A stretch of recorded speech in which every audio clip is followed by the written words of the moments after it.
और जहां तक जमीन की बात है तो बॉर्डर्स तो बदल सकते हैं, क्या पता कल को सिंध भारत में फिर से वापस आए।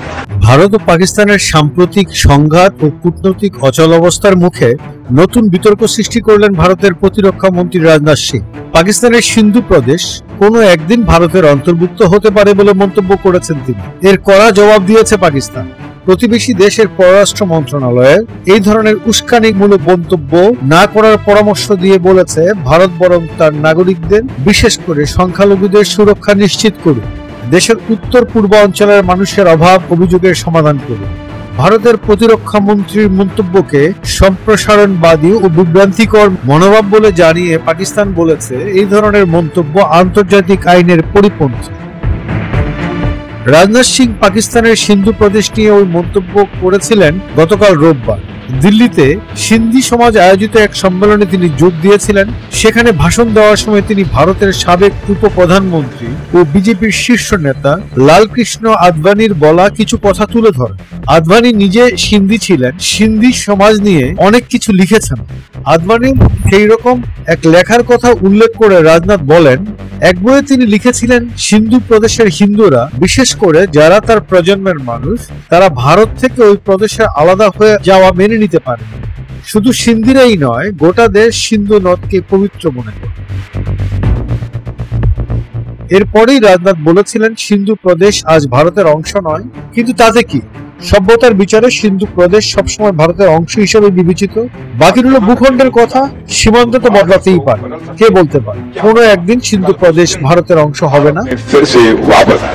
রাজনাথের মন্তব্যের পর পাকিস্তান প্রতিক্রিয়া জানাতে সময় নষ্ট করেনি। পররাষ্ট্র মন্ত্রণালয় গতকাল রাতেই এক কড়া বিবৃতি জারি করে ভারতের প্রতিরক্ষা মন্ত্রী রাজনাথ সিং এর নাম করে তাতে বলা হয়েছে, ওই মন্তব্য শুধু ভ্রান্তই নয়, মারাত্মকভাবে সংশোধনবাদী। এই ধরনের মন্তব্য হিন্দুত্ববাদী সম্প্রসারণবাদ মানসিকতার প্রকাশ এবং তার স্বীকৃত ও প্রতিষ্ঠিত বাস্তবতাকে চ্যালেঞ্জ করে। এই মন্তব্য আন্তর্জাতিক আইন, স্বীকৃত সীমান্তের লঙ্ঘন ও সার্বভৌমত্বের বিরোধী। পাকিস্তানের পররাষ্ট্র মন্ত্রণালয় এটুকু বলেই থেমে থাকেন। রাজনাথ সিং ও অন্যান্য ভারতীয় শীর্ষ নেতাদের এমন ধরনের উস্কানিমূলক ও আঞ্চলিক শান্তির পরিপন্থী মন্তব্য না করার অনুরোধ জানিয়েছে। বিবৃতিতে ভারতের উত্তর পূর্বাঞ্চল এবং সংখ্যালঘু সম্প্রদায়ের অবস্থান প্রসঙ্গ টেনে আনা হয়েছে। বিবৃতিতে জম্মু কাশ্মীর প্রসঙ্গের উল্লেখ করা হয়েছে। বলা হয়েছে, জাতিসংঘের নিরাপত্তা পরিষদের প্রস্তাব ও কাশ্মীরি মানুষের আকাঙ্ক্ষা অনুসারে ভারতকে এই সমস্যার সমাধান করতে হবে। পাকিস্তান তার নিরাপত্তা, স্বাধীনতা ও সার্বভৌমত্ব বজায় রেখে আন্তর্জাতিক আইন অনুযায়ী সব বিবাদের শান্তিপূর্ণ সমাধানে প্রস্তুত। কাশ্মীর প্রসঙ্গের উত্থাপন নতুন কিছু নয়, কিন্তু রাজনাথ সিং এর মন্তব্যের জবাব দিতে গিয়ে এই প্রথম পাকিস্তান ভারতের উত্তর পূর্বাঞ্চলকে টেনে আনে।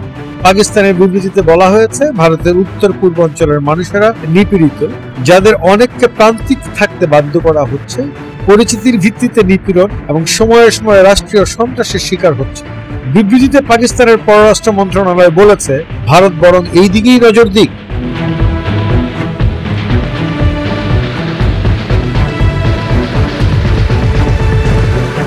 और जहां तक जमीन की बात है तो बॉर्डर्स तो बदल सकते हैं, क्या पता कल को सिंध भारत में फिर से वापस आए। जब मैं उनका कोट बतला रहा हूं, अडवाणी जी का कोट, सिंधु नदी को पवित्र मानते थे। सिंध के कई मुसलमान भी मानते थे कि सिंधु का जल मक्का के आबे जमजम से कम पवित्र नहीं है।